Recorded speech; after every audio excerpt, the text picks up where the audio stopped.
I never imagined I would lose both my husband and my little sister on the same day.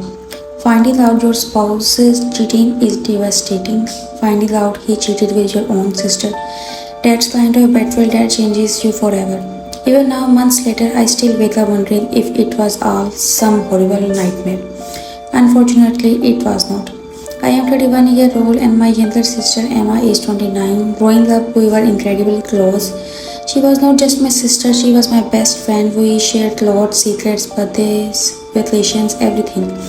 If someone had asked me who I trusted most in the world, I would have said Emma without thinking twice. That's why what happened hurts so much. I have been married to my husband Ryan for 6 years. Our marriage was not perfect. He had lost his job about 4 months before everything happened, and he was struggling emotionally. Meanwhile, I work as a flight attendant. My schedule is unpredictable. Sometimes I am gone for 3 or 4 days at the time. I knew Ryan felt lonely. I tried to be there for him. I encouraged him to see a therapist.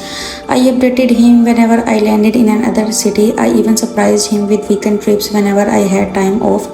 I honestly believe we were getting through a rough season together. I had no idea someone else was slowly replacing me. Ryan had always been friendly with Emma. At first, I actually appreciated it. Whenever I had long work trips, Emma would occasionally stop by the house to check on him. She would bring groceries. Sometimes they had watched movies together. I even joke, I am lucky you got to along so well. Looking back, that joke makes me sick. About 2 months before everything fell apart, Ryan started acting differently. He smiled at his phone more often. He suddenly cared about how he looked. He started going to gym after saying he was too depressed to leave the house. When I asked what had changed, he just smiled. I am finally feeling like myself again. I wanted to believe him, so I did. Then something strange happened. One evening, Emma called me. She sounded nervous. She asked if Ryan had been okay lately. I told her things were getting better. She hesitated before saying, I don't know, sometimes he says things that make me uncomfortable. My heart skipped a beat. What do you mean? Oh, it's probably nothing. He just complimented me a little too much. He says I am the only person who understands him. I immediately told her if he ever crosses a line, promise me you will tell. She laughed, let's, he's your husband. I would never let anything happen. I believed her because she was my sister. A few weeks later, I had another 4-day work trip. Before leaving, I asked Emma if she could check on Ryan once or twice. She agreed immediately. I have got you. Those 3 words replay in my head all the time now. I have got you. If only I knew what they really meant. When my flight landed back home, I decided to surprise Ryan. I did not tell him I was coming early. I grabbed my suitcase, took a taxi, and walked quietly to the front door. As soon as I stepped inside, I heard voices upstairs. A man's voice, a woman's voice, then laughter. My stomach dropped. At first, I thought maybe Emma had stopped by. But then I heard something that froze me completely. Ryan whispered, I wish things had happened differently. And Emma replied, so do I. In that moment, I knew something was terribly wrong. I slowly walked toward the stairs. Every step felt heavier than the last. I kept telling myself, you are overthinking this. Maybe Emma is just helping him. Maybe they are watching a movie. But deep down, I already knew. When I reached our bedroom door, it was slightly open. I pushed it just enough to look inside, and my entire world collapsed. Emma and Ryan were sitting on the edge of our bed. They were not kissing, they were not touching. But the way they looked at each other, it was not normal. Ryan was holding her hand, Emma was crying. He gently wiped tears from her face. That's when Ryan looked up and saw me. The color drained from his face. Babe, I could not even speak. Emma turned around. The second she saw me, she immediately let go of his hand. Her eyes filled with panic. Please, this is not what it looked like. I laughed. It was not a happy laugh. It was the kind that comes when you are in so much pain that your brain does not know how else to react. My husband, my sister in my bedroom, and I am supposed to believe that it is not what it looked like. Neither of them answered. That silence told me everything. Ryan finally stood up. I can explain. I looked straight into his eyes. Then explain. He opened his mouth, closed it, then looked at Amma. She looked at the floor. No one spoke. I nodded. I figured. I turned around and walked downstairs. I was not going to scream, was not going to throw things, and I was not going to beg. Some veterans don't deserve your emotions, they deserve your absence. Before I reached the front door, Emma ran after me. She grabbed my arm. Please listen, it only happened once. We were drinking. He was depressed. He kept talking about how lonely he was. I was just trying to comfort him. I pulled my arm away. So comforting means sleeping with my husband. She immediately burst into tears. I hate myself. I never meant for this to happen. I stared at her for a few seconds, then quietly asked, how long?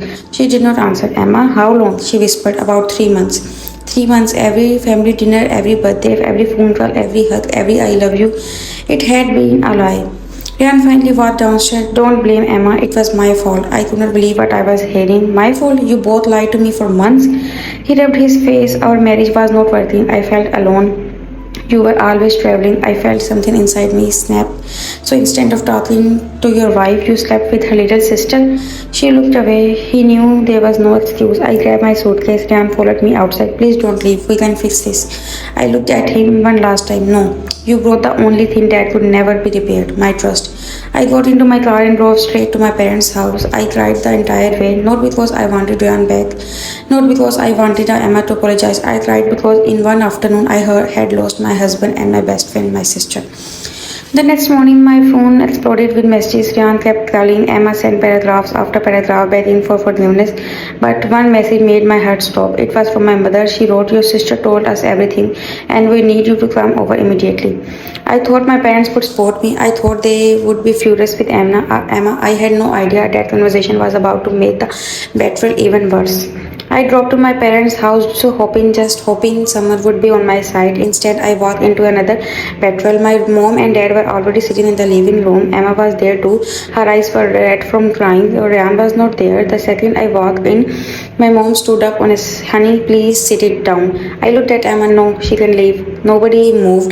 Then my father quietly said, Emma already told us everything. I waited for him to continue. Instead of hearing, we were so sorry this happened to you. I heard something I will never forget.